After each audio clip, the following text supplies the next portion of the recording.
नमस्कार, आपण पाहताय रत्नापूर न्यूज। प्रभाग क्रमांक 8 मधील नगरसेवकाने विकास कामाचा सुरू केला धडाका।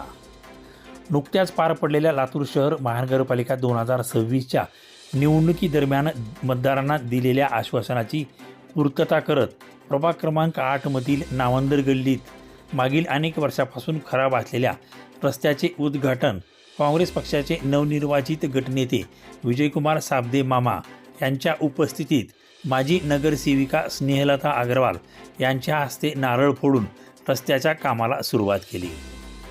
यावेळी नवनिर्वाचित नगरसेवक अभिषेक राजेंद्र पतंगे, स्नेहल श्रीकांत उडगे, रेहाना घंटे, श्रावणी जिपरेसह आरिफ खान साबजी, विशाल अग्रवाल, शंकर व्यास, पारिकजी, घंटेजी व प्रभाग क्रमांक 8 मधील वरिष्ठ मंडळी मोठ्या संख्येने उपस्थित होते। निवडून आल्याबरोबर दिलेल्या आश्वासनाची पूर्तता करत रस्त्याच्या कामाला सुरुवात केल्याबद्दल वार्डातील मतदारांनी नवनिर्वाचित नगरसेवकांचे धन्यवाद व्यक्त केले। रत्नापूर न्यूज, लातूर।